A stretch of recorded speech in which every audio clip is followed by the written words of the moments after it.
Hello, hello, and welcome everybody to Environmental Coffee House. It is Friday. Sorry about Tuesday, guys. I warned you that August would be a tough month for me, and we both have summer on our minds. But we will be back next Tuesday. Everything should be okay. So, hi, Jennifer. Hi, Sandy. Hi, Jennifer. everybody. Good to see you all. Yeah, it looks like we're getting a good crowd. Yeah. Gary Hoover, hello, and Trulia Rich Diana and Kay Ryan and Kim, thank you for moderating, and Gary and Karen and Rob, oh, everybody, T-Bone. Oh, Scott, I can't do it. John Schmidt, Lisa Hamilton. We have the best Old Sage Joe. I love you all. We love you all. Okay, so we got a good house. Good house tonight. Jim McHenry, hello, darling.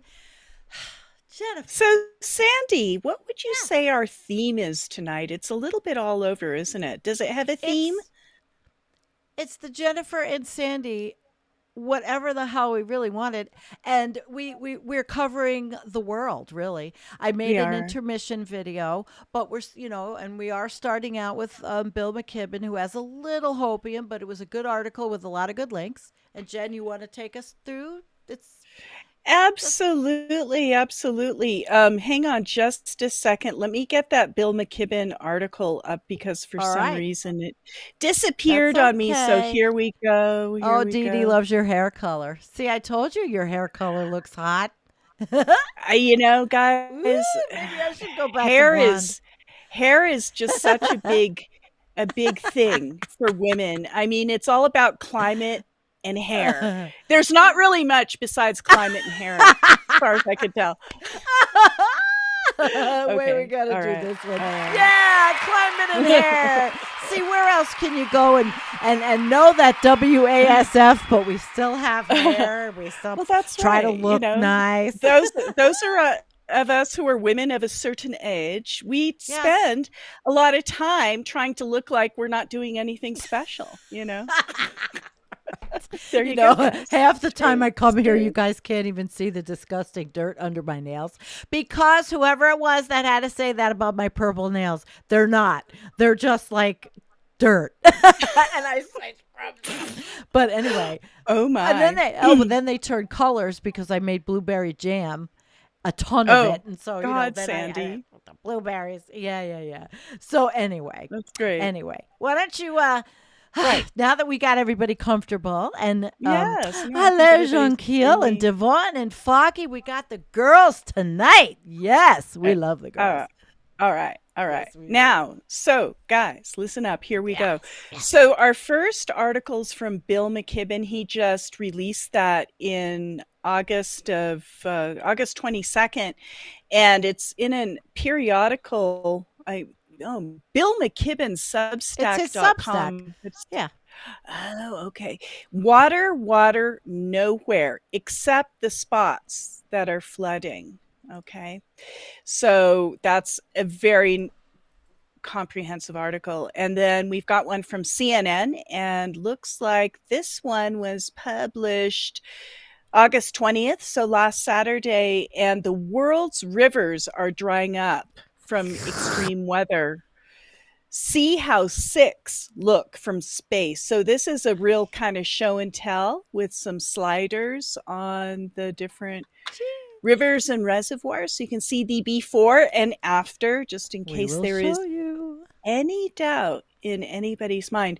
Now we're going to take Mhm. a quick look, just a quick look at Lake Chad, which used to be the largest lake by area, right? By extent in the world, very shallow, but very large. In Africa, bordering like 5 African countries, kind of in the middle of a lot of them. We'll see what that's about.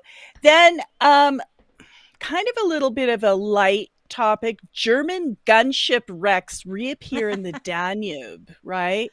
So this is like ghosts resurfacing after spending years Yes. forgotten in the inky depths. The wrecks of dozens of German warships loaded with explosives and sunk during the Second World War can be seen in the waters of the Danube Isn't that Yeah. amazing? And Yeah. you know that's it competes with Lake Mead and all the dead bodies from all the gangsters bringing them there from Vegas. Oh my. Oh And then my. we're gonna finish up with one of our favorite bloggers, Jessica Wildfire.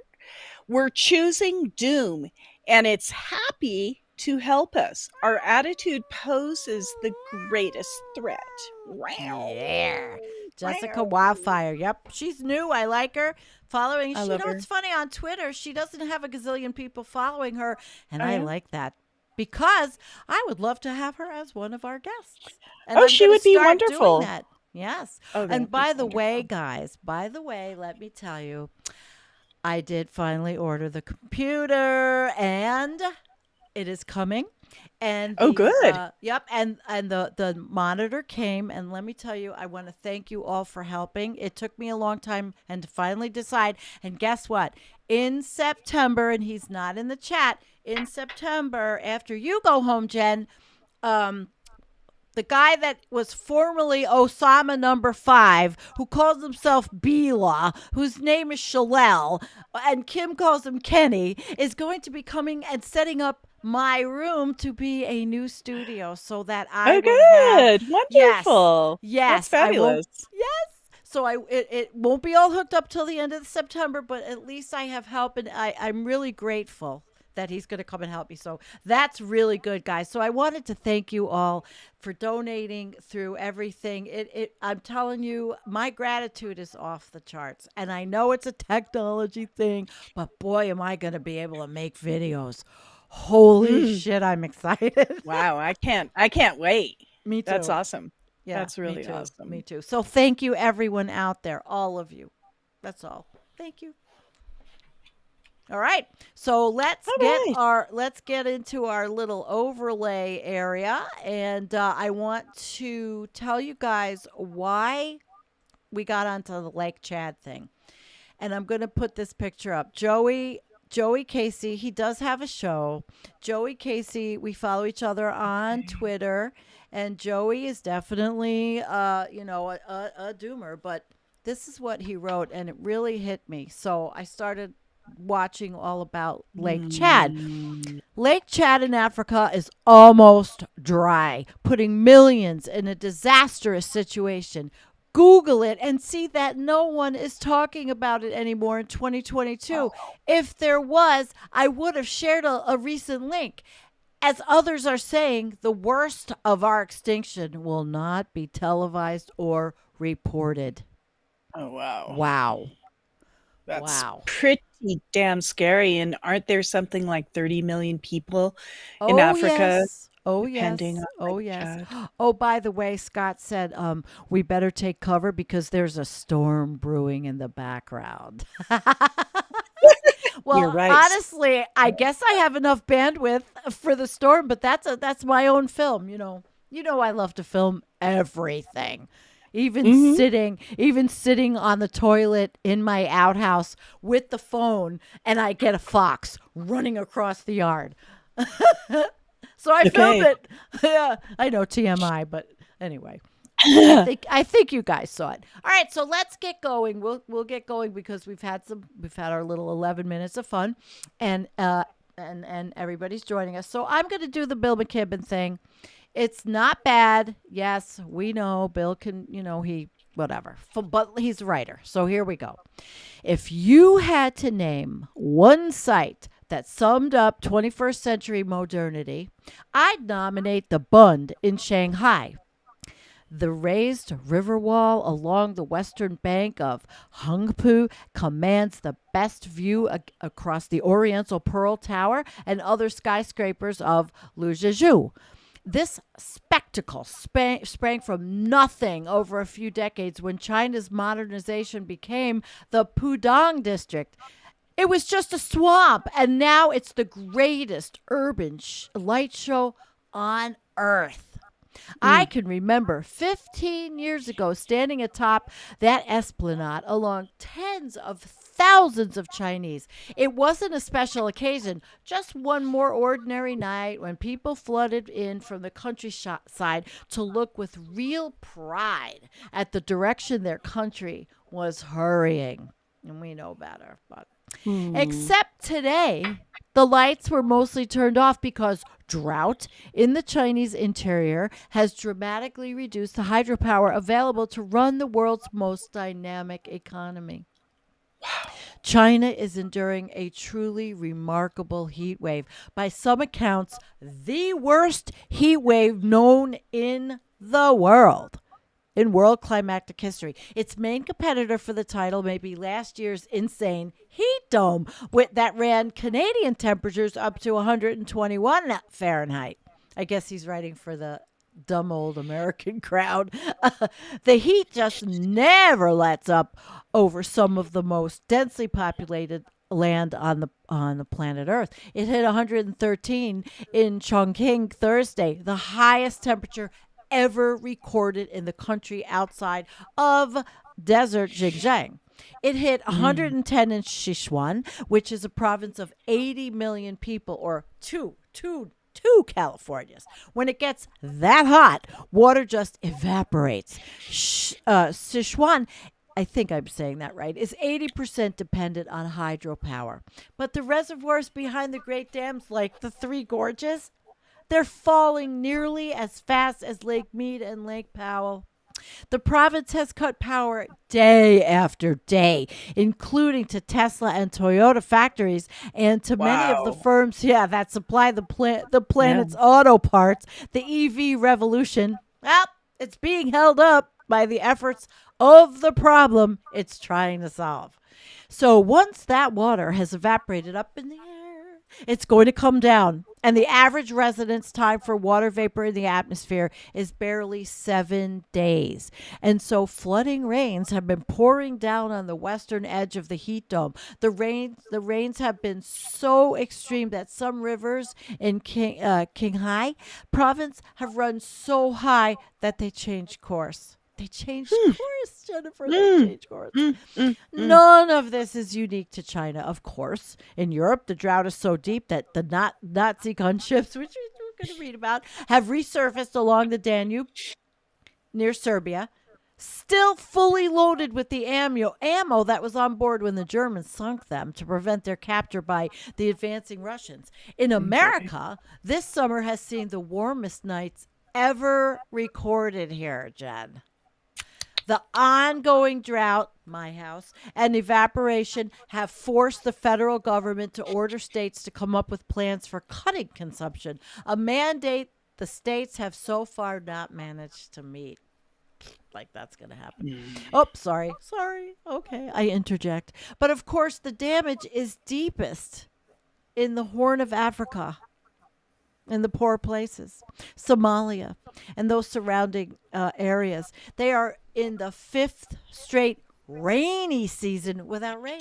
And the toll is almost Mm. unimaginable. 1 million people have been internally displaced. The ones who Wow. haven't managed to move to grim camps will soon starve.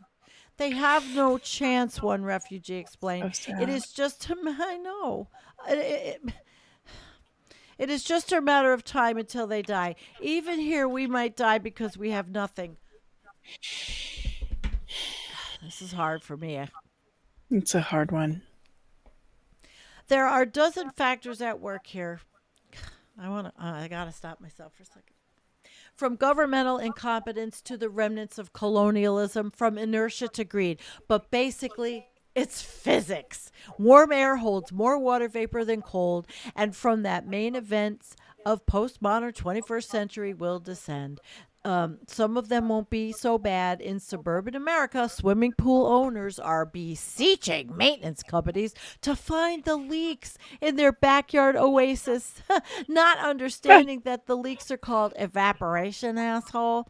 Oh But boy. most of them will be terrible. We will live on a different planet than we used to, and the most obvious change is the way that the water moves or doesn't across our Earth. other news of the world of climate and energy. Since the US and China have stopped formal cooperation on climate change and other issues, in the wake of Nancy Pelosi's visit to Taiwan, analysts are insisting that renewed clean energy competition between the world's two superpowers is perhaps a good substitute. Well, America has some catching up to do. Guys, I just have to ask a quick question. Nobody hears a echo, right? I do. I just Mm-mm. want. I don't Okay, I don't hear an echo. okay, thank you very much. Live is always fun. Public and private investment in clean energy in China was 381 billion last year according to the International Energy Agency. That outstrips all of North America by 146 billion. The share of electricity generation provided by renewables is higher in China than in the US, while the sheer number of solar panels and wind turbines being installed across China leaves their American rivals in the dust. So, China thinks that there's a techno fix. Despite being the home of Tesla, the U.S. has also missed the jump on electric vehicles. Chinese buyers bought more electric cars and vans, 3.3 million in Mm. 2021, than the entire world combined bought in 2020. So sales in the first quarter of 2022 then doubled year on year. In the US, Wow. growth has started to ramp up, but from significantly lower base. Republicans who acknowledge the danger of I can't even say that Republican the danger of climate change, which is a small subset, have been unwilling to publicly explain why they voted against the Inflation Reduction Act. Political reports. The oracular Mitt Romney referred to the legislation as a bag of hammers. A My bag God. of hammers. What a You know piece of what? shit. Listen, I don't know if Earl's here, but this is for here. This is for Mitt. He gets the thunder because he's a What a jerk. piece of shit. Yeah, he gets the thunder. Okay, Razom, or Together We Stand, formed by Ukrainian clean energy activists to demand a total embargo on Russian fossil fuel exports, is spending. Spreading a campaign detailing how Citibank is funding Putin's regime. Oh my God. Citi Yay, is funding, yeah, Citibank. yay, Citibank. Citi is funding Russian fossil fuel companies like Lukoil and Vitoil. Lukoil is the second largest producer of crude oil in Russia, and it's the company's second largest company after Gazprom. Lukoil may nominally be a private company, but it acts as an agent of Russian national leadership engaging in the political targeting of American voters. Vitol ships Russian oil around the world. It is one of the main Western enablers of Putin's deadly trade in fossil fuels. As the government, Ukraine, okay, government points out, this That's means gotta be a typo. Ukrainian, well, or it's the female of Ukraine, Ukrainia. Possibly. It could. This means that city support, and I don't have city, so fuck city, of Lukoil and Vitol directly prolongs Putin's war in Mhm. Ukraine. So always read Gus Speth, the veteran environmental campaigner. His latest essay points out Mm. that the growing demand for systemic political and economic change may run smack into the climate crisis. We're all running smack into the climate crisis. Everybody in the chat is running, uh, you know, Smack. they can't. She has this echo. Somebody told me I have an echo and I don't understand what it's from. Oh, well, I am echoing. I'm sorry, guys. There is nothing that's showing me. Jen, why don't you pick up where I left off? Are you ready? Oh, sure. Yes, I Okay. am. Always read Gus Speth, the veteran environmental campaigner. His latest essay points out that the growing demand for systemic political and economic change may run smack into the climate crisis. As governments and societies struggle to cope with the ensuing situation, the stage will be set for political and other Oh. recriminations, scapegoating, anti immigration hysteria, cross border, and other conflicts, the proliferation of failed and failing states, Political responses that are anti-democratic and authoritarian. Such responses may be brought on by ruthless opportunism, but may as likely result from widespread demand from a public that is fearful, feeling victimized, or betrayed. Meanwhile, governments will likely act to protect their major economic actors and elites, further dividing societies as well as turning increasingly to their military for solutions. Good Lovely. job, guys. I think I fixed Drought. it, by the way. Yeah. Okay. Well, Yes. I can continue for a little bit until you want to take It's over again. yours, baby. Okay. Drought is damaging Brazilian agriculture during a crucial election year. Puerto Rico, plagued by one of the most dysfunctional utilities on planet Earth, may be able to start knitting together thousands of rooftop solar installations into a virtual power plant. Isn't that interesting? That's kind of cool, actually. Puerto Rico has this existing, constantly growing energy resource that could help prevent blackouts for everyone, said Javier Rue Jovet, a leading proponent of VPP and the chief policy officer for the Solar and Energy Storage Association of Puerto Rico, an industry group.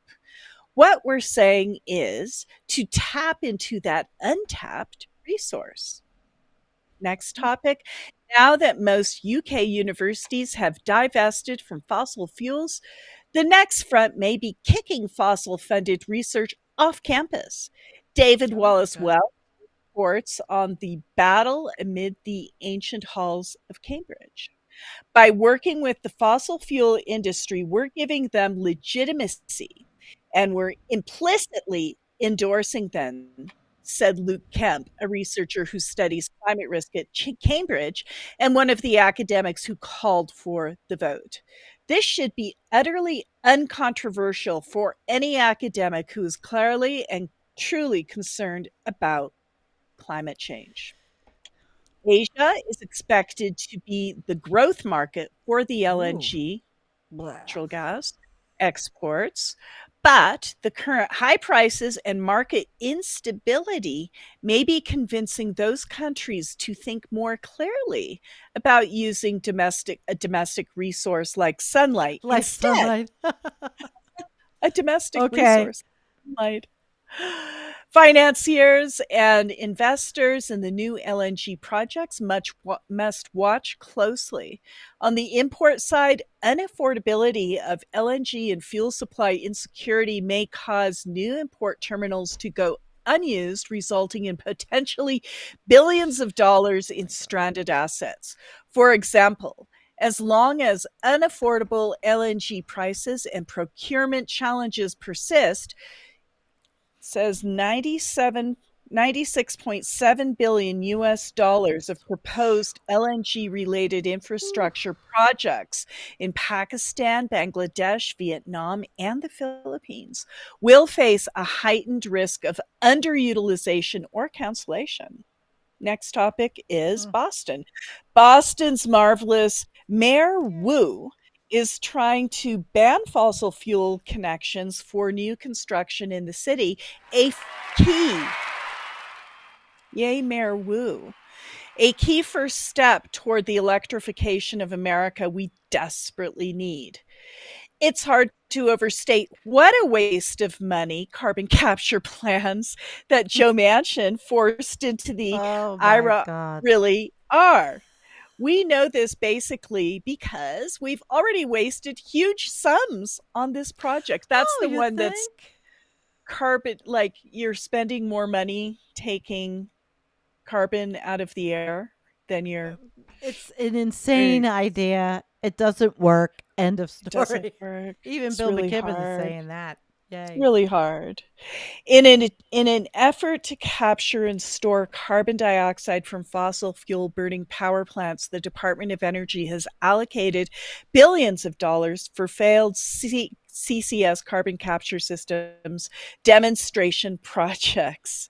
The bankruptcy of many of these hugely subsidized undertakings makes plain the failure of CCS to reduce emissions economically, and ain't that the truth? There is no good way to get 420 molecules per million to find those 420 molecules like needle in a haystack on steroids, right? Needle in a haystack. And so Yeah, carbon baby. capture is not working, not right now. No, and So, think of it. I mean, really, and if it did work, it's business as usual, and we will just environmentally kill the planet anyway. I mean, we're doing it anyway. Here we are.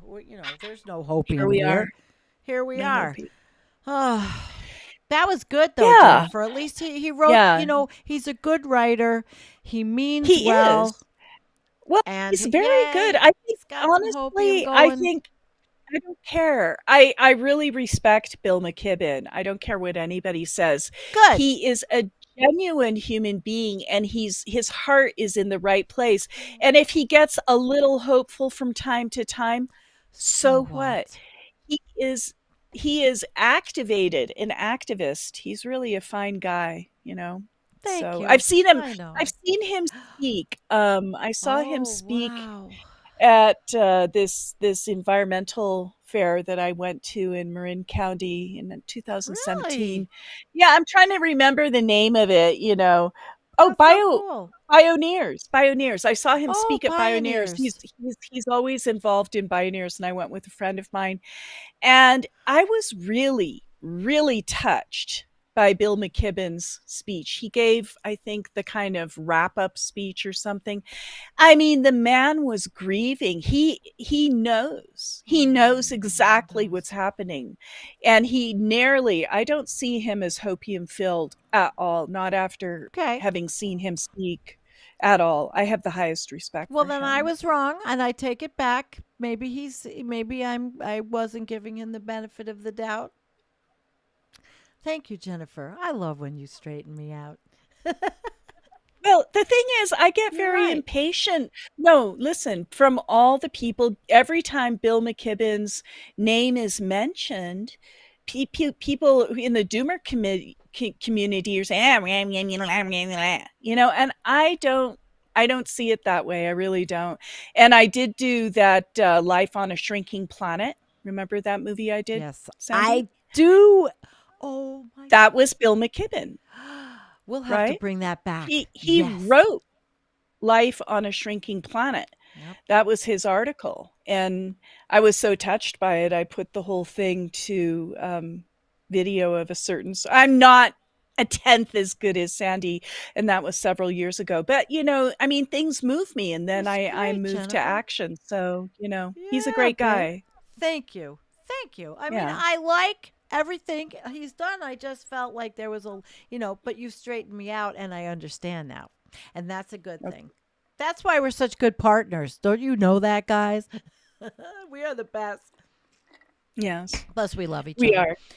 We do. We do. All right. That's We cut right. each Now, other now, lots of slack. We're very different people, as you might have noticed. and that's why All we are right.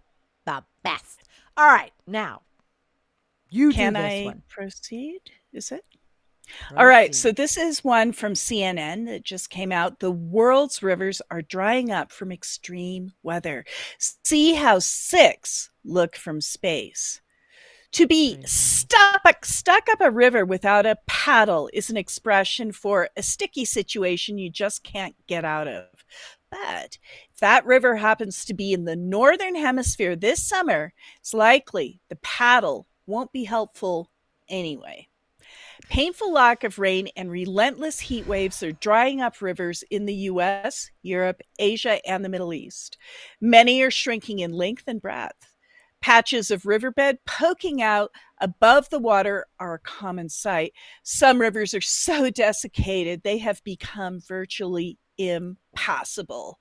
The human caused climate crisis is fueling extreme weather across the globe, which isn't just impacting rivers, but also the people who rely on them. Most people on the planet depend on rivers in some way, whether for drinking water, to irrigate food, for energy, or to ship goods. See how six of them look from space. All Number right. one up, Colorado River. The There you go. Colorado River, and you can just show the slider as I read. You don't have to go through the article, right? You can show the pictures. The Colorado River is drying up at its banks and thinning out as historic drought across the U.S. West shows little sign of abating. The river is crucially maintained by two of the country's largest reservoirs. And to safeguard the river basin, the government has implemented mandatory water cuts and asked states to come up with additional action plans. And you can see the difference between 2000 and 2022 in this little slider thing. This is Lake Frightening. Mead. It's It's really frightening. frightening. It's totally frightening. There are Jesus they Christ. I mean, is it 20 or 30 million people? I don't know. Some people say 20 30 million, million. give or take 10 million people. There's between 20 and 30 million people depending on the water for their homes, for their houses in Lake Mead. So it's pretty tough, right? It's One of those reservoirs, Lake Mead, is shrinking in size as the water levels drop towards dead pool and status. that's what they've been The point, calling it. yeah, the point at which the reservoir won't be high enough to release waters downstream through a dam. Its water levels have been on a downward trend since 2000, but have had a sharper drop since 2020. The lake has dropped so low the past year that wild discoveries have been made, including human remains in a barrel, a suspected homicide victim from decades ago. The consequences of the Colorado River crisis are enormous. Around 40 million people in 7 states and Mexico rely on the river's water for drinking and agriculture. So I was wrong. I said it's between 20 and 30 million. It's not. It's 40 million people, Holy guys. shit, that's a lot of people, 40 Jennifer. freaking million That is a people. lot. A Oh my lot. God. Oh my goodness So look gracious. as And we go here this is way. this is the bigger picture of Lake Mead, and you can see the difference between July Yep. of 2000 and July of All 2022. the way down. Absolutely stunning. Stunning, stunning. All right, guys, on to the Yangtze River. The Yangtze River in Asia is drying up at its banks and its bed is emerging in some areas. But it's the Yangtze's tributaries that are already intensely parched. China has announced a nationwide drought alert for the first time in 9 years, and its heat wave is its longest in 6 decades. Wow. So this is the Yangtze between Yeah. August of 2021 and August in 2022. What a difference a year makes. You Whoa, know, just 1 year. I The want to know impact of about. the Go ahead. We'll talk afterwards. I have a question. The impact of the drying Yangtze has been enormous. In the Sichuan province of 84 million people, hydropower makes up about 80% of the electricity capacity. Much of that comes from the Yangtze River as its flow slows down. Power generation has dwindled, leaving authorities there to order all its factories shut for 6 days. The province is seeing around half the rain it usually does. In some reservoirs have dried up entirely, according to state news agency Xinhua. And then we're on to Europe for the Rhine River. The Rhine starts in the Swiss Alps, flows through Germany and the Netherlands, and then flows all the way out to the North Sea. It's crucial it's a crucial channel for European shipping, but right now it's a nightmare to navigate. Part of the river's bed have emerged above the water's surface, meaning the ships that do not pass it must weave around a series of obstacles, slowing the entire process. So it's got sandbars throughout it. The Rhine has many different gauges along the way, including in Cobb, just west of Frankfurt, Germany, where water levels have fallen to as low as 32 centimeters, Mm, which mm, is mm, mm. 12.6 inches deep. Oh, shipping companies generally consider anything less than 40 centimeters on the Rhine too low to bother with. And in Cobb, less than 75 centimeters usually means the container ship has to reduce its load to about Oh my 30%, God. according to the Deutsche Bank economist. Low water levels also mean the companies pay higher levy to pass, and all these factors make shipping more expensive, a cost usually passed to consumers. Wow. And now we're on to the River Po in Italy, which, as we saw in one of our last shows, is very, very low. The River Po cuts across the top of Italy and flows out east to the Adriatic Sea. It's fed by winter snow in the Alps and heavy rainfall in the spring, and has a steep fall that brings a fast flow. Typically, devastating floods are more of a problem around this river, but now the Po looks very different. Winter was dry in northern Italy, so snow provided little water, and the spring and summer have been dry too, plunging the region into the worst drought it's experienced for 7 decades. So dried up that a World War II era bomb was recently found amid its dwindling waters. Wow. So this is pretty amazing. And Sandy, did you hear about those dinosaur footprints that showed up because the river water got so low, and I don't remember That where it is, was? I heard it too. I saw something on Twitter. I will find it It's and maybe true. we can cover it Yeah, next show. I Interesting. saw a video around it. Yeah, it's true. A big problem is that millions of people rely on the Po for their livelihood, mostly through agriculture. Around 30% of Italy's food is produced along the Po, and some of the country's most famous exports, like Parmesan cheese, is made here. Oh, The Loire, and I believe you can walk across the Loire now for the most of its length. The Loire in France sustains a valley of vineyards that produces some of the world's most famous wines. The river stretches around 600 miles and is considered France's last wild river, supporting biodiverse ecosystems throughout the valley, much of which is protected by the United Nations Educational, Scientific, and Cultural Organization.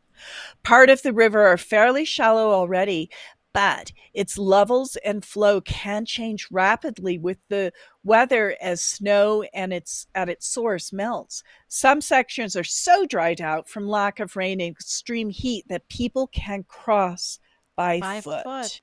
Jesus Christ. Amazing. Satellite images from French town of Saumur show the riverbed um, show more riverbed than water exposed in the Loire. The patches of land around in the valley are mostly brown and withered. A year ago, they were lush and green. Wow, what a difference One a year year. makes. 1 year, what a One difference a year. year makes, guys. It can happen fast. Authorities are releasing water from dams into the river, mostly to ensure that there is enough to cool 4 nuclear power plants that sit along it. And France That's scary. does most of its power by nuclear. I don't know if They everybody do. knew that, but the major part of its power comes from nuclear power plants. And if you can't cool down a nuclear power plant, which is just always hot, what the hell are you going to do? Have some of this. Oh yeah. It'll happen. Oh It'll just dear. Oh happen. dear. Magical Oh thinking. dear. Oh dear. All right, guys. So on to the Danube River. The Danube River is Western Europe's longest river and is a crucial shipping channel that passes through 10 countries. In Romania, Serbia, Bulgaria, workers are dredging the river just to ensure vessels can still navigate it. Wow. Jesus. This is the difference just between August of 2021 and August of 2022. 1 year. It's not as Looks dire a stuff is condition as completely gone. Oh jeez. I know. It's happening. Oh, It's I happening know it's before our very happening. eyes. It's happening. It's happening It's in my not backyard. Mhm. yes. It's not in as dire condition as some of Europe's other rivers, but countries like Hungary are so reliant on the Danube for tourism, the impacts are already being felt. Some cruise ships have been unable to pass parts of the river even to reach Hungary. Those that are still running can't stop on their normal routes because so many stations have had to close water levels on Mm. riverbanks fall. An average of 1,600-ton vessel can now navigate the Hungarian stretch without any cargo along the country's tourist board. Wow. That That's was pretty pretty good. amazing. So CNN that, has, yeah, they can the sure pull it pictures out. really Yeah, tell the story, they do. really You tell the know, story. Jen, Just what I was amazing. going to ask you Oh, was, yeah. and I think my echo's gone, guys. I was going to ask you when they say in these articles it's the worst in 60 years, it's the worst. Yes. And you know what we need to do is look what happened. What happened 60 years ago, and why was what were the things in the region that caused it? And Yeah. remember, 60 years ago, we were burning terrible, and Yeah. there was nothing that was holding back. Yes, there were less humans, but burning was coal, and it was very industrial. So I'm Yeah. just wondering when they say that, okay, what was the driving force behind something else? Well, it's a good question. I mean, Yeah. while there's a natural ebb and flow in weather, climate is a different situation. It's more on a steady trajectory because everything's sort of leveled out. So 60 Mm-hmm. years ago, so that would make it 1960, wouldn't it? So I really We don't were know the burning, answer to that, and it's yeah, actually. it's interesting because we were burning the living crap out of everything then with no filters, and cars Yeah. were spewing lead. So who knows if it was that or what? But it's something we should look into, Well, I think. well, we were spewing. Yes, no, I think we should look into it, and I Yeah, certainly agree with you. fascinating. But one thing I'd also like to point out it is the total, not the amount that's burning at the moment that's really so important. It's the total amount of CO2 that's in the atmosphere. And in 1960, the CO2 in the atmosphere was probably somewhere around 320 or 330, Mm, right? mm, yeah. So that, and now it's up past 420. So we are in those 60 years, we've gone up 100 parts per million in carbon in the Wow, atmosphere. that's Yeah. pretty. So That's it's a good. It's big. really good to think about things in perspective. And if you think about the total amount of carbon, well, what does it mean to go up 100 parts per million? That doesn't sound like very much because that's just another 100 things per million. How could it be very much? Yeah, how could it But be so much? how could it be very much? Because it's just 100 things, right? But it is, and it's exponential and it's crazy, and that's what's causing a lot of the strange weather that we're seeing around the globe, for sure. Rick said it was 320. Well, how about So, that? Not yeah. bad for an So old there girl. had to be some natural reasons. And you know what else? 60 years ago, maybe it wasn't as long, as strong, as damaging. It could have just been, okay, Right, in 60 years, 2 days. right. So that's Yeah, we another don't factor. know. No. We don't have enough information to answer that question, yeah, Nope. at this Uh, point. Rich says China built their monster economy in the last 10 years with a total disregard for the environment.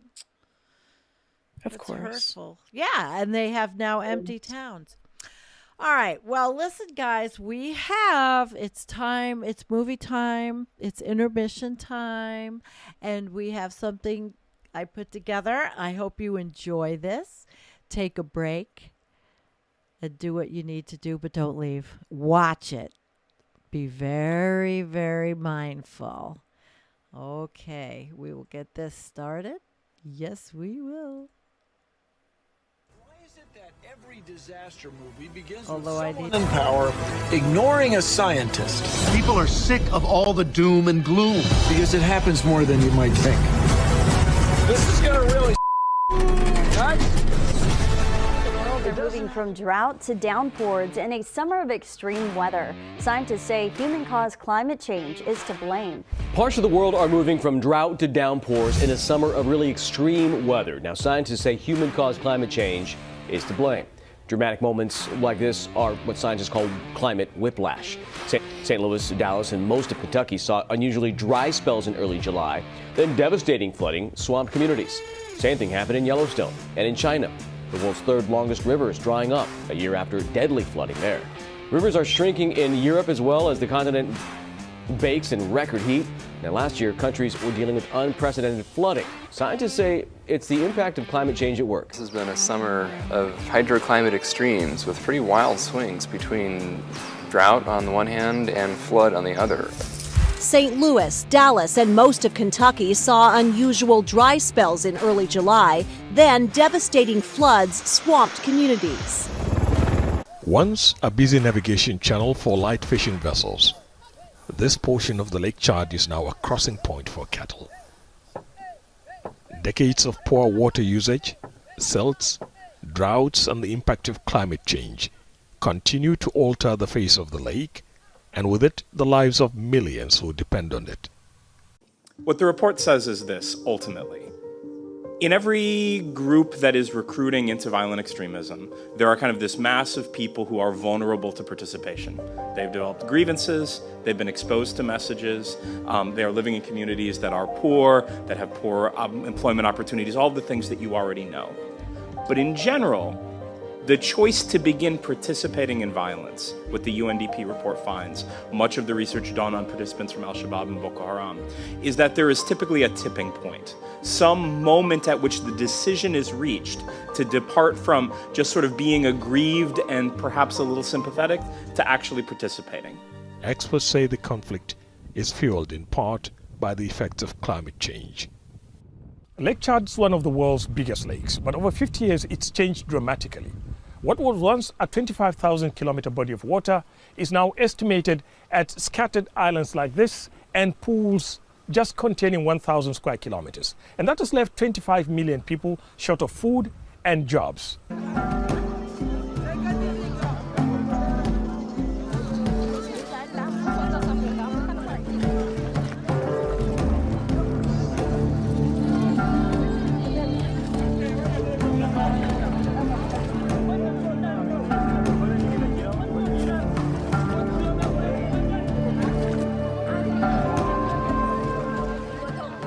The people of Lake Chad are caught in a conflict trap.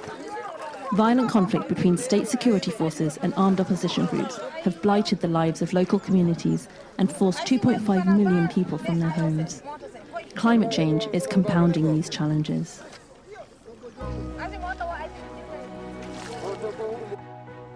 Historic monsoon rains and flooding in Pakistan have affected more than 30 million people over the last few weeks, the country's climate change minister said on Thursday, calling the situation a, quote, climate-induced humanitarian disaster of epic proportions. In Quetta on Thursday, people were busy clearing debris from their destroyed houses. We're retrieving our belongings. Our bedding, cupboards, everything else is here. We're helping ourselves. We didn't get anything from government except a tent. I don't know how to fix it because it's raining continuously. Pakistan has urged the international community to help with relief efforts as it struggles to cope with the aftermath of torrential rains that have triggered massive floods since last month, killing more than 900 people. The UN Office for the Coordination of Humanitarian Affairs said on Thursday that the monsoon rains had affected some 3 million people in Pakistan. 184,000 of them have been displaced to relief camps.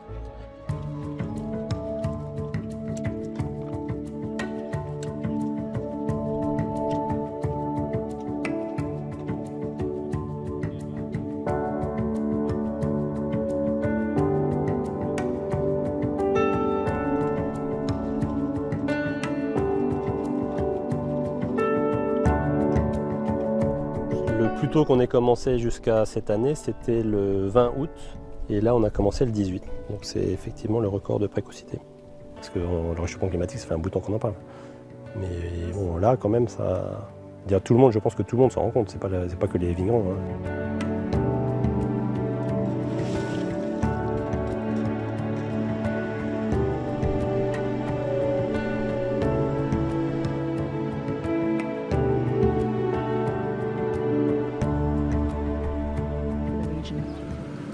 The population is highly affected by seasonal and interannual rainfall variability. People don't know when the rains will come, how much rain will come, or where the water of the lake will be available. The uncertainty and the interaction of climate and conflict undermine people's day-to-day lives and their jobs, reducing their ability to adapt to climate change. Where once they might have moved to a different location to farm or graze their animals when the rains failed, military restrictions mean that these options may no longer be available to them. This is decreasing their ability to cope with both climate change and the conflict around them. Hi there, my name is Ricardo Dallagnol, and I'm a scientist from the Brazilian National Institute for Space Research. I participated on a workshop organized by the CSSP together with University of Oxford and CEMADE in Brazil. And we studied the extreme rainfall event that happened over the southeast Brazil on the state of Minas Gerais. We found out with this study that more than 90,000 people were affected by landslides and floods, and more than $240 million were lost with the impacts. This event was attributed to human-induced climate change with more than 70% of probability of happening. This is the Colorado River, one of the largest rivers in the United States. Starting off in the Rocky Mountains of Colorado, the river flows for more than 1,400 miles. In all, the river supports more than 40 million people throughout this entire region. This is Lake Mead, one of the largest reservoirs in the United States. The water level in Lake Mead has been declining for more than 3 decades, and has dropped a record 160 feet since these satellite images were taken just 20 years ago. Lake Mead supplies water to California, Arizona, and Nevada. California is the largest consumer of Lake Mead's water, mainly due to its large population and agricultural industries. In all, Lake Mead supports more than 25 million residents across this region of America. 30 kilometers away from what is now the new shores of the lake, Aziz Hassan harvests sorghum after 5 months of labor and a $4,000 investment. Different quality, it's not good quality now. The quality, it's not good quality. About 40 hectares, that's the only thing we got this year. For 40 hectares, not enough, because we've got problems with the rain. Tonight, millions still on alert for flash flooding. Stalled system relentlessly dumping rain on the deep south. This frontal system is just not moving anywhere, so it is going to continue to inundate us with rain.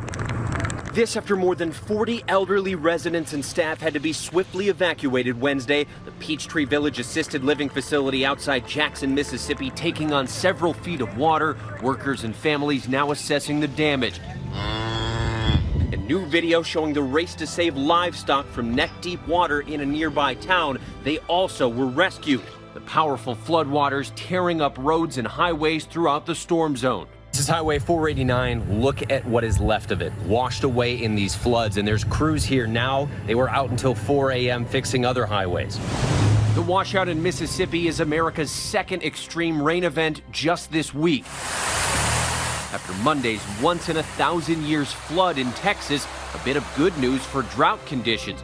Before that rain, more than 61% of the state was in extreme drought or worse. Now, just 43%. And even as this storm system moves on, all that water has to go somewhere, and this is the Pearl River. It is still rising. Officials say it's going to crest in major flood stage by Tuesday, and residents should consider evacuating. As the temperatures increase, the water vapor holding capacity of the atmosphere increases exponentially, giving a weather system more water to dump, triggering downpours. Experts.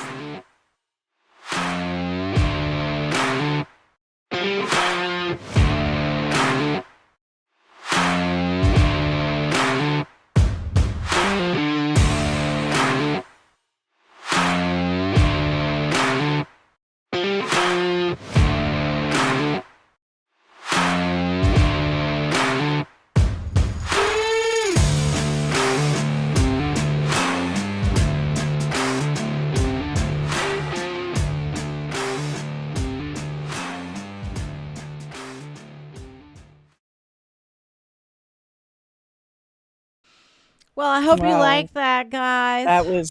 That was amazing, Sandy.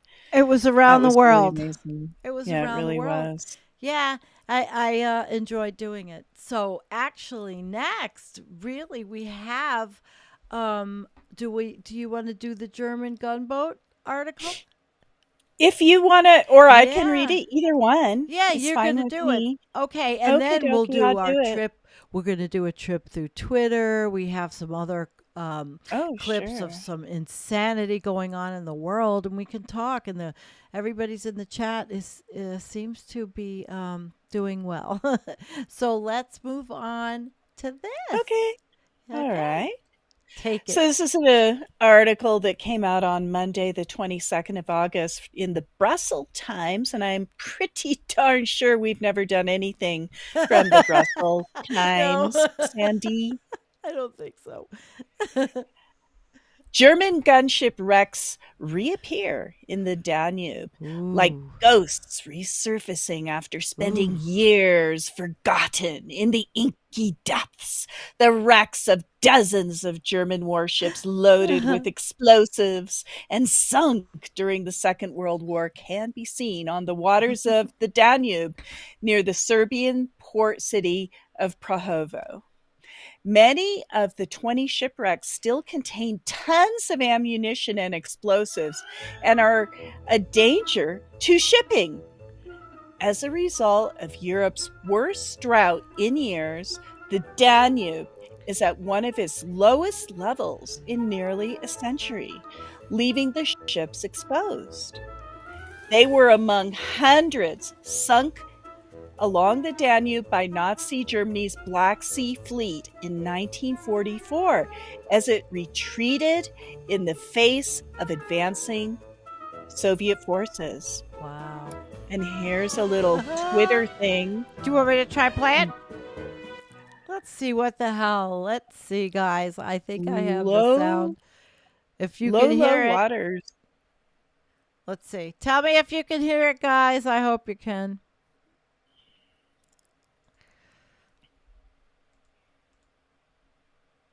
We can't hear it or They can't see hear it. it?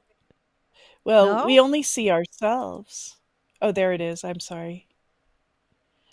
Well, it Right. doesn't seem to have sound, so that's okay. It I'll just should. keep reading.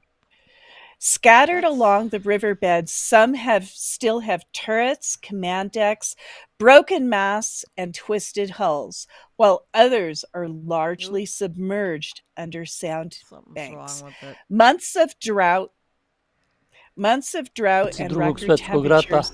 odnosno posljedica sukoba Crvene armije i Nemačke ratne flotile, tako da su iza sebe ostavili za Look at nas that. nestane prahova jednu veliku ekološku katastrofu koja nam preti svakoga dana unazad 78 godina.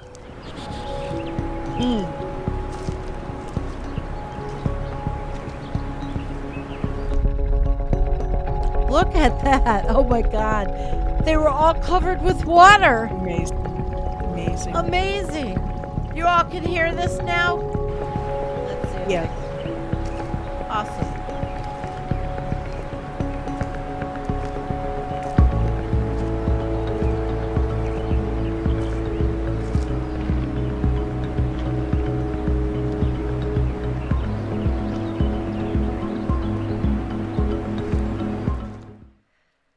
Wow. That was pretty cool. That It is. definitely was. Yeah. It's like old stuff, and it's the kind of stuff that there's all kinds of different scientists that are going to want to study it. They're going to want to study the composition of the metal being down in the water. What kind of water was it? Oh, I remember when the polar stern went up and we were so into it. All of that kind of study is the same kind of study that'll go on now because of this opportunity. I just think the scientists are really going to. Hi, kitty, kitty, kitty. Oh, I definitely have to play the kitty. We didn't fly to flesh yet either. We got our kitty tonight, guys. I have too many of them. And when I have a story, when I work in here, and I spend any time to try that one cat I have, Dottie. She just has to hang around my neck. She never leaves me. She's like an appendage, and it's funny. Oh. It's just and she's so sweet. But how does she hates all the other cats? They're scared of Oh. this one little cat. They're just scared of Oh her. my goodness. Yeah, she sleeps on my head. So that's the funny cat story, guys. What I wanted to go on next was I wanted to show you guys this website. Jennifer uses this and sends me the links too from Climate and Economy. I don't know if any of you know this one, but it's awesome actually. It's one-stop shopping every single day. Now it's overkill. We like to do this for you once a week in only the way we can to, link the stories, but they do a really good job here. And they covered Pakistan and India. There's some heat there, and Bangladesh. This was one I didn't want to look at this. The distressed farmer shares video of livestock dying at extreme heat. Can't do it. Can't do it. It's too much. We already had the vegan show, which was really hard to do. And so see, Jennifer, this is a really great resource. Really, really great resource. All right, guys, we're going to go to a little sensationalism here. Wait till you see this. Now, you should be able to hear it. It should work. I'm going to turn the sound all the way up. Can you make it big? Oh, good. Oh, yeah. Let's see if it's working. Let me go all the way to the beginning. Here we go. Where is this? In Pakistan? Pakistan. Oh my God. Unreal. Huh? Unreal. Allahu Akbar. This is terrifying. Can you imagine seeing the street go down the road? It's horrible. Yeah. So that one was on Twitter, and my heart goes out because Pakistan is in so much trouble, Jennifer. This people know that you have to dig. Check this out, and I can't believe this one. I don't hear it. Look at that thing. I don't think there's sound on this one, but It may not. that is Jeez. just terrifying. Where you live, Oh my and God. it's happened in our country. I mean, it's happened in California where people live on cliffs. It's happened all over, but it's happening more and more, and people in different countries don't have like Western house insurance and all that same kind of stuff. People are suffering all over. Once it's gone, it's gone. Once your land is washed away, it's gone. I mean, there's no one going to come back Awful. and give you money for it. No, it's insane. So there's a lot going on, of course, and I'm sure we have a sophisticated audience, and you see these things, but we try to pick out what we think is going to touch you and bring you through a story, with each show and what we show you. So we have a closing story that Jennifer is going to read, our Jessica Wildfire. And I am going to give it to you. And hi, chat. Jennifer, take it away. We like All this right. girl. Oh, yes, we love Jessica Wildfire. We're choosing doom, and it's happy to help us. Our attitude poses the greatest threat, and it's so true. As you think, so you are, right? It's been a bad week. First, we traveled across the country to see family. It was stressful as hell. They didn't exactly follow our indoor masking rules. There were times we had to shoo them outside to the patio. When they were off on their own, they ate inside restaurants and caught up with friends. They visited unvaccinated relatives who weren't feeling well. One of them shared food with my toddler, saying COVID was just like the flu now. When I confronted her, she gave me a weird look and laughed in my face. She wasn't prepared for my response. I'll leave it at that. When we got back, there was a note from my daughter's school announcing with excitement that they were probably dropping masks altogether this year, although they're aware of monkeypox and promise to do everything we can to keep your child safe. Then I read an article in the New York Times explaining how our own health department botched the distribution of vaccines. So now we won't have enough to combat the outbreak, and it's going to get way worse. It's yet another example of how our own incompetence poses the greatest threat of all. You know, I never thought I'd find myself longing for the early days of the last pandemic, back when a majority of the public were scared shitless and actually taking things seriously. I just went on vacation.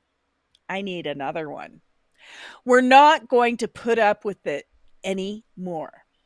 There's a growing trend among those of us who actually care about problems like disease and climate change. We're opting out. It used to be a rare thing to withdraw from society completely, but now it's become a thing. We've been questioning that what we really truly get out of all of these parties and conferences and family gatherings other than a big headache from our relatives and friends. We're tired of it. For those of us who are neurodivergent or disabled, society never really respected or accommodated us. It was irritating at best, but these days it matters in a very big and immediate way. The disregard for our rights and wellness feel tangible now. It literally infects the air. We can't breathe. And we wonder why everyone's depressed. The urgent insistence on the normal hurts the normal people too. They just don't think about it as much or recognize it in time to do anything. Almost every day, there's an op-ed in some big magazine or newspaper wondering why everyone's so sad all the time. They cite our addiction to dystopia. Well, I have an idea. Maybe it has something to do with the state of the world and the magnitude of indifference on display during emergencies.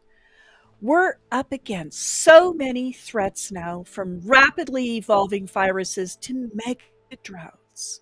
Now there's even the potential of crop failures and famine. It's not just in our lifetime, but sooner than we thought. So soon that it feels like a more pressing concern than saving up for college. Doom dominates our lives, whether we like it or not. All the hypothetical scenarios have come true. They require genuine response.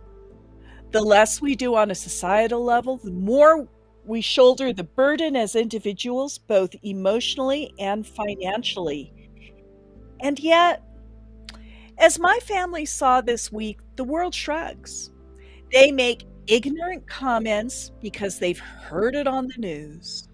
Nobody is guiding us through these crises. Instead, the one in charge are spending the vast majority of their times and energy managing our perception. The only silver lining is that there's enough experts out there speaking on the truth that you can at least figure out what we should all be doing. If you're anxious or depressed, I'd say it has nothing to do with your own mental hygiene or worldview. It has everything to do with the simple fact that the ones we depend on to lead normal, meaningful lives are making everything as difficult and dangerous as possible, and it's pure hell. It's not normal. Humans are choosing an escape over action. I guess when you think about it, it's not that surprising. Our minds possess a stunning capacity for self-deception. We lie to ourselves all the time, especially about our personal choices. It's 2022, and 30 million Americans still smoke cigarettes. 14% won't wear seatbelts. That's roughly 40 million people. As a species, we constantly make the worst decisions. We choose fast food and sodas. We eat Tide Pods. Oh my God. Earlier this year, I finally learned about the cinnamon challenge. I braced myself. It couldn't possibly be what it sounded like, because what it sounded like was that people were sticking spoonfuls of cinnamon in their mouths and trying not to choke to death, because cinnamon isn't very water soluble and gets trapped in your airways very easily. Yep, that's what it was. Instead of working together to solve problems, we embrace the most toxic forms of individualism and escapism. We reject the simplest, most common sense forms of action.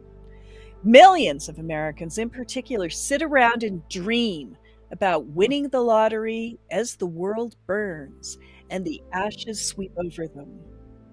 They chant affirmations.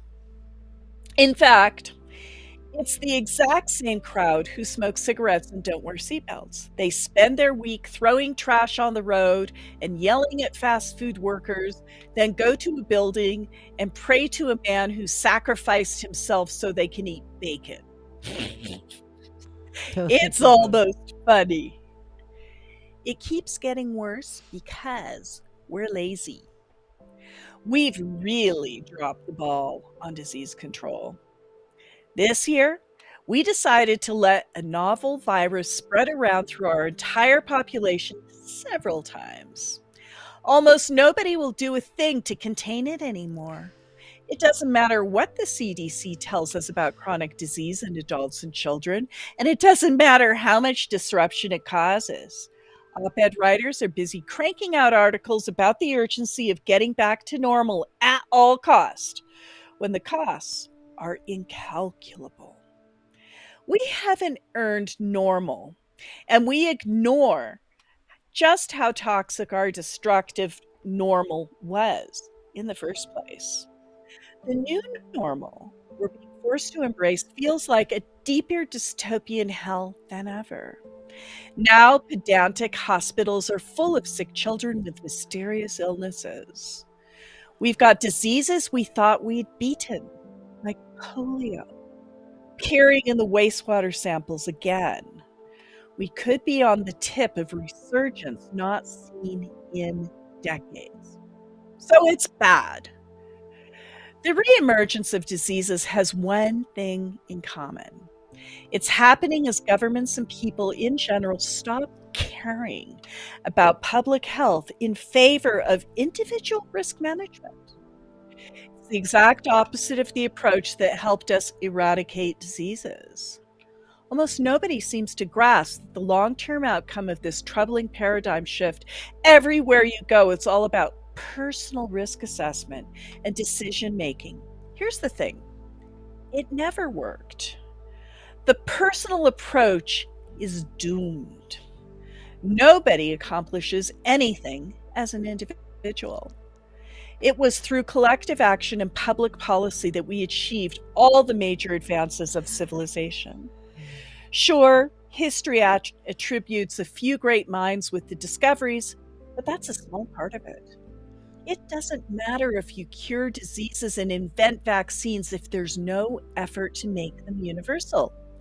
We think vaccines act like a magical shield, when the truth I'm learning is that no vaccine, not even for smallpox or polio, works well enough that you'd want to spend your days sitting and working alongside sick people for hours on end. The truth is, we've gotten lazy. Yes, sir. Eradicating a disease takes real work and effort. You don't do it by wearing a mask under your nose for a few months and then complaining about how fatigued you are and then calling everything mild. That's the personal approach. It's escapist in nature. It's doomed. We know exactly what we should be doing. We have all the solutions we need. Every day, scientists are continuing to make amazing discoveries that can save our asses, even from our own bad decisions. We just have to listen. We don't. Now, more of us are having to make choices about whether we want to participate in society at all anymore. Wow. Maybe it's not worth it. Jessica Wow. There's some chats out there that are pretty good. Are there? Yeah. I want to go through a couple of the chats. Oh, good. Because it was very well written. She's young and she is energetic. And my comment, whose comments? Oh, they were they were having fun out there. CEO flavored Tide Pods, not so much. When she talked about how we people were crazy in the beginning of this pandemic and everybody did treat it differently, and I do happen to listen to the virologist Vincent Raccanello, and he's from Colombia, and he's got a channel and they do a show called This Week in Virology, and they have a lot of shows and a lot of scientists, a lot of people in the business, and I've learned so much, and really. The polio thing is because of a couple of communities, Jennifer, that started in New York that were vaccine hesitant. They're in there for religious reasons. And the one person was traveling. He went to Israel. He got a vaccine that is a different kind than we get in the United States. We get a vaccine that does not have, I think it's that does not have the live virus in it. And in another country, they get one that with the Did with he the get live it from virus. the Yes, vaccine? It had a live virus and he contracted polio? Yes, and we don't do that in the United States. They're called there's the attenuated, and there's different names for the vaccines, but I've been learning all about this. So he brought it back and he got paralytic polio. And it's a freak thing, but So he's the reason paralyzed? he's get paralytic polio, and what's happening now for him in that community is that New York is testing the wastewater, and other places are going to start testing the wastewater for the polio virus, and this is how we learn, by testing wastewater, what's in it, and we know that there is polio. We know that there are, this is a sophisticated thing to do, to have these testing programs. So I don't think that we should get hysterical. A lot of the questions are on, did we have our smallpox, and if you get the vaccine that the United States gives for polio, everybody will be okay. And the thing about polio is not everybody gets it. There are different statistical measures, but 1 in 200 is a lot. If 1 in 200 gets a paralytic disease, we had eradicated a paralytic disease, huge. and that you've never seen anything like pictures of people in an iron lung. It's just, so that's just one thing, and I've been learning a lot because I listen to them, and they're pretty smart, and so I thought I would just give you that. We shouldn't get. I'm not panicked about, especially monkeypox, which one of the scientists, Alan, he said it's a horrible name, and we're calling it middlepox. It's called middlepox, not smallpox, middlepox. So there you go. I wouldn't get upset about that one either. Just don't go to sweaty parties and be naked with people that have sores on them. I mean, really, that's what's going to happen. It's like, I don't know. And I don't think anybody dies from it. So Kay says, I'm sick from all these pandemics. Well, everybody is. But we still just have to be. I think the bottom line is respect. It's called respect. RESPECT. All right, Jennifer. RESPECT. I've talked enough. It's your turn. Let's go back to I think it's been an amazing show today. I mean, I really liked Bill McKibbon's article. I thought it covered a really wide range and brought a lot of ideas together. And I think it's important to bring lots of ideas and data together in your brain so you can kind of munge it out. If you're interested in understanding, which everybody who bothers to listen to this show is very interested in understanding what's going on, because we see it. We all know what's happening, and we see it happening before our very eyes. And if we want, we can look at things like this world's rivers are drying up from extreme weather. See how 6 look from space, which we reviewed that. And it's amazing to see even sometimes what a difference a year makes between a good year and a dry year, and it's all about water. Every place is paradise on earth. Just add water, and that's the secret. It's all about water. Either too much or not enough, and then the heat therein, plus everything we always talk about. There's that. Yep. Well, you're spot on. This year for me it was drought, and we're getting a little water, but it's not enough at all. And last year it was torrential rain. So you're not anywhere in the world, you're not going to be able to take that breath and say, oh, you just can't. I don't think. There's a lot of people that don't think anything's wrong. Like the guy that's fixing my house thinks nothing's wrong. Well, that's because, as we've discussed many and many a time, people are very obtuse in their observations, and they assume that their little space, because we have a bad case of ego, spiritual ego on this planet, and it just will deceive you. You can't. You have to be humble. That's the secret to life, one of them. But they just assume that how it is right here inside of my perfect little environment is basically how it is all over the world. But I don't look at what's happening anywhere else in the world. I just know it's true. Yeah, and it's this guy is a small town attitude guy. He doesn't pisses me off. understand. I just cannot stand ignorance on the half shell. Ignorance is down with ignorance, right? Yeah, but they have to have access to not being ignorant. If you're in a community where, maybe Fox TV, right wing, a little, I'm educating them. There you go. I am taking the opportunity in a very non-threatening way to educate him. And he's doing things for me, and I am hoping to create a little spark in his brain. That's all. That's a good thing. I get you. Well, thank you, everyone. Let's see what's going on out there. We didn't forget you're here. We didn't forget Bongo Dave and John Schmidt and Dale. Okay. Because Earl is here and we went through this show, Jennifer, I'm going to, we have to do the toilet flush, and we really came across a lot of stuff. Yes. So indeed. I'm looking back and I'm going to pick. I think that maybe we should pick. I'm going to go all the way down Bill's article.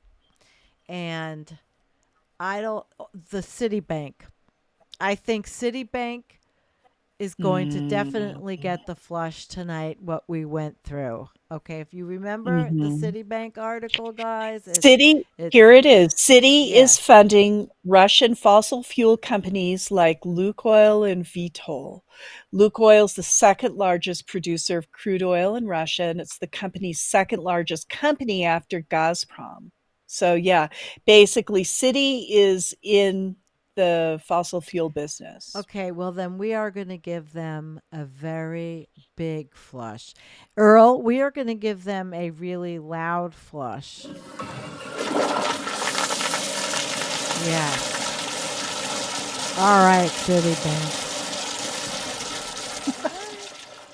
All right, thank you, everybody. You got the flush of the day. We are happy. Thank you again. Lots to look forward to, even though, hey, the world might be shit, but we're still here. There you go. That's my thing. All right. Well, it's been a fabulous show. Thank you so much, everybody, for coming and sharing with us. And we all learn together as the biosphere dissolves. T-Bone says we have to flush twice. Well, don't worry. I'll do something creative at the end. Good night, everyone. We love you. And we will see you very soon.